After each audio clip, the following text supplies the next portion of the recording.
It's not masakit yun on our part na knowing, yes, baka kailangan lang mag-reality check tayo, saan ba tayo nag-start? And anything that has been a contributing factor to our career and success, parang no one has the right to look down on that.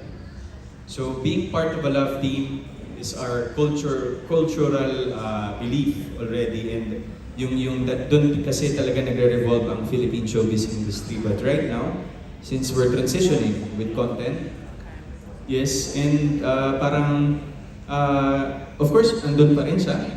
It's considered as a launching pad for a lot of new actors and actresses. But yun nga po parang I've reached my age already. I'm celebrating my 13th anniversary po this coming December 13th po pala, hindi po pala 12. No po. So, I'm very much grateful to be part of love teams po in the past. But siguro, there are no downsides of it. Maybe siguro parang yun nga lang na in a way na yung identity mo as your unique self is always affiliated with another person and vice versa. The same goes to that person as well. So, it's up to you. It's up to the actor. It's up to the celebrity if how he or she would want to move forward in this in his career or her career in show business. Ako po kasi, of course, I've been a product of love teams, and I'm not ashamed. Hindi ko po ikinakahiya na marami po akong naka-love teams before, and hindi ko po ikinakahiya na doon ako nagsimula. But I'm very much grateful to the love team concept here in the Philippines. But as right now, as I transition to be moving forward to my career independently, lahat po ng naya-apply ko ngayon sa mga decision ko is coming from the learnings that I've got during my love team era days.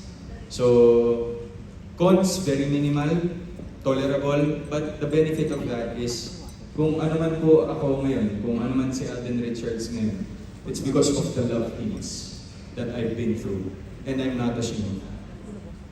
Galing! Exactly the same answer. Thank you. Thank you, Kasi Bobby. then, di ba we hear, Bobby, we hear na some people are saying, Pilipinas lang naman yung may ganyan eh. Pilipino lang naman ang may love team eh. For me, how come you say it na in that tone? You should be saying it's part of our culture and our identity since Rogelio de la Rosa and Carmen Rosales, Luis Gonzalez, and who was Tito Luis's and who was Tita Gloria Romero, and then Tita Nita Blanca, Tito Nestor de Villa. You know what? I have been paired with, I've been part of what? Kasama pa si Boyet, sana na natin na kayo. Pero hindi super, in real life, I've had 3 ka-love teams, 4, si Boyet siguro matuturing na rin. Napipair ka lang with them. Pero 3 dun kasi, naging real to real. Pero, I am so grateful because I never had a problem transitioning from a project with a ka-love team that everybody loved to doing a solo, considered a solo na walang ka-love team. Although, of course, I had all the great supporting actors there. And then, I had no problem with that. Praise God for that. And thank you to my Sharonians for that. And then, mag-prepare ka sa iba, you're just giving your audience different flavors and different experiences by watching your movies. People like Alden is, I hope that people that started out in a love team and are inclined or are suddenly disowning that, I'm very sad about that. Because like Alden, I'm very grateful to have been part of love teams. Because I had no problem transitioning into solos. But without the success that I garnered with a love team to begin with, paano ako kaya nag-umpisa? Nakakadagdag sa'yo, hindi nakakabawas. So, ang importante is, when you do a solo, or you do a movie with another ka-love team, people are still gonna watch you. And some people are gonna love this collab team with you, the others will love this other one, the others will love this other one. But always, there's you. You're the common denominator. So we should respect that. That's unique to our culture.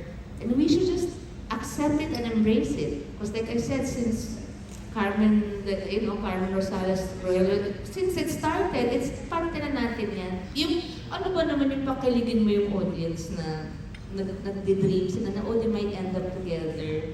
Diba? There's nothing wrong with that. Because our business is a fantasy, business of fantasy. We make dreams. We make magic on screen. That's part of it. Kaya nga buhay na buhay pa rin ang Sharon Gabi Love Team, di ba? Diba? Unbelievable!